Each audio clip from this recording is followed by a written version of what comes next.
धांसू IPO आया हुआ है तत्वचिंतन फार्मा केमिकल लिमिटेड का। अगर आप देखेंगे तो स्पेशलिटी केमिकल बनाने वाली कंपनी है दोस्तों, जो कि 500 करोड़ का आईपीओ लेके आई है। और यहाँ पे अगर इसकी मैन्युफैक्चरिंग डिटेल के बारे में बात की जाए तो ये एसडीए जो कि स्ट्रक्चरल डायरेक्टिंग एजेंट होते हैं, जो जियोलाइट्स बनाने के काम में आते हैं दोस्तों, जो कि अभी BS6 के व्हीकल्स आ रहे हैं कि पोल्यूशन को कम करने के लिए कैटालिटिक प्रोसेस में यूज़ आते हैं, को ये प्रोड्यूस करती है दोस्तों। और ये उसका लार्जेस्ट कमर्शियल मैन्युफैक्चरर है इंडिया में, और अगर वर्ल्ड में देखे जाए तो सेकंड लार्जेस्ट वर्ल्ड में मैन्युफैक्चर है दोस्तों ये तत्वचिंतन फार्मा केमिकल लिमिटेड। तो दोस्तों इसके अलावा ये PTCs फेस ट्रांसफ़र कैटलिस्ट बनाती है, इलेक्ट्रोलिटिक सॉल्ट बनाती है जो कि सुपर कैपेसिटर बैटरीज में यूज़ ली जाती है। इसके अलावा भी फार्मा एंड एग्रोकेमिकल इंटरमीडिएरीज भी बहुत सारे ये बनाती है दोस्तों। अगर इसके एंड यूजर्स कंपनीज़ के बारे में देखा जाए तो वो ऑटोमोटिव कंपनीज़ है, petroleum, pharmaceuticals, agrochemical, paints and बहुत तरह की इंडस्ट्रीज़ और भी है दोस्तों।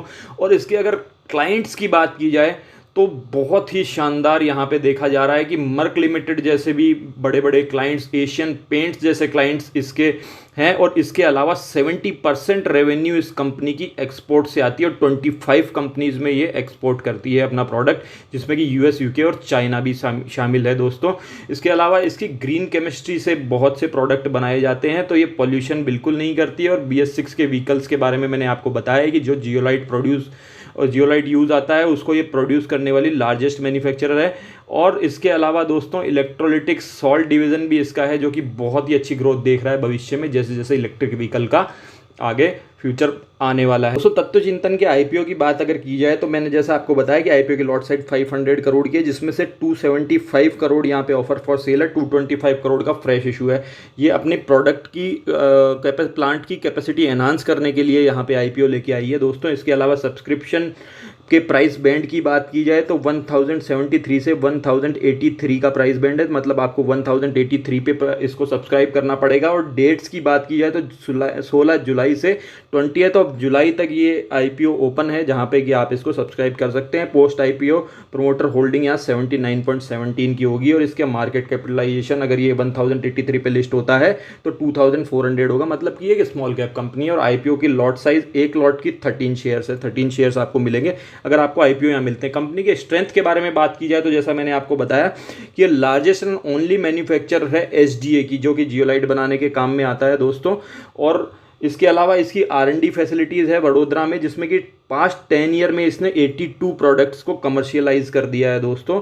इसके अलावा अगर इसके क्लाइंट्स की बात की जाए तो क्योंकि इसके प्रोडक्ट में लॉन्ग टर्म अप्रूवल्स चाहिए होते हैं, इसलिए इसके क्लाइंट्स जनरली इस तरह की कंपनीज़ को चेंज नहीं कर पाते हैं, तो ये इसके लिए बहुत ही बड़ा एडवांटेज है। और अगर इसके कंपनीज देखी जाएं जो कि एंड यूजर्स हैं, उनमें यहाँ पे petrochemical, pharmaceutical, agrochemicals, paint, coating, automotive, dyes, pigment वाली कंपनीज हैं।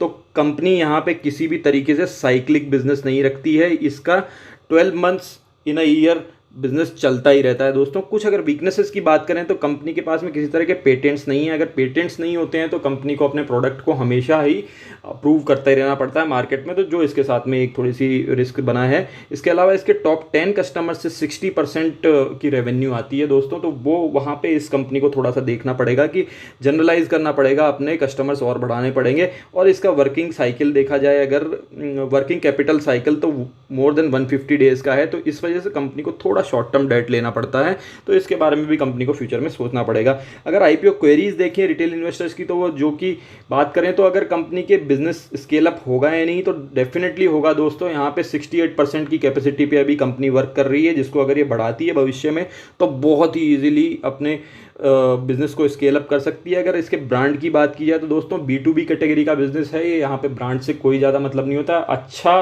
केमिकल अगर अच्छे प्राइस पे दे रही है कंपनी तो उसमें ब्रांड्स की जनरली कोई वैल्यू नहीं होती है।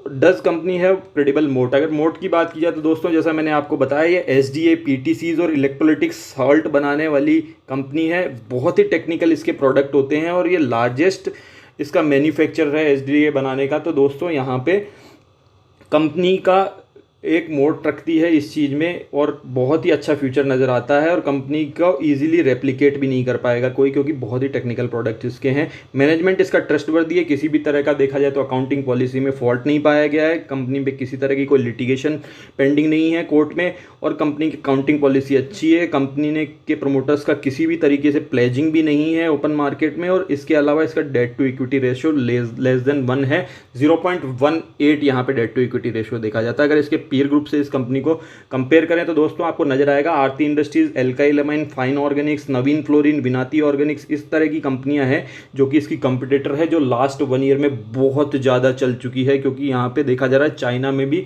पॉल्यूशन की वजह से केमिकल को कंपनीज बंद हो रही है, और उसके अलावा हमारे इंडिया में बहुत ही अच्छी ग्रीन केमिस्ट्री से रिलेटेड कंपनीज अपने रेवेन्यूज़ और टॉप लाइन को बढ़ाती हुई नज़र आ रही है। दोस्तों अगर यहाँ बात की जाए तो यहाँ पे पेयर ग्रुप के कंपैरिजन में इसको जो एडवांटेज है वो ये है कि प्राइस टू बुक वैल्यू की बात की जाए तो इसका अपने पीयर ग्रुप कंपनीज का जो कि median price to book value ratio देखा जाए वो 12.7 है, जिसके कंपैरिजन में यहाँ अगर इस कंपनी का देखें तो सिर्फ 6.1 है दोस्तों।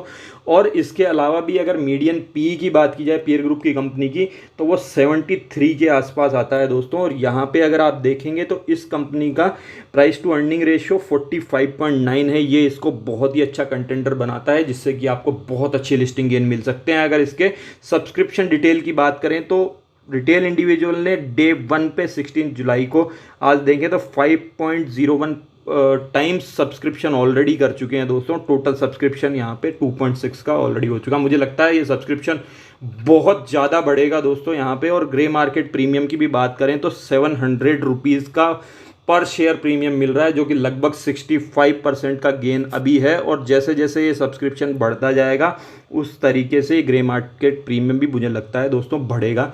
तो आपको इस आईपीओ पे नज़र बना के रखनी चाहिए दोस्तों। मैंने आपको पूरी जानकारी दी, आपको अप्लाई करना है या नहीं करना वो आपके ऊपर डिपेंड करता है। आशा करता हूँ आपको वीडियो आज का पसंद आया होगा। इसी तरह की अच्छी वीडियो हम फ्यूचर में भी लाते रहेंगे। बने रहिए आपके अपने चैनल फाइनेंशियल इंडिपेंडेंस के साथ। धन्यवाद।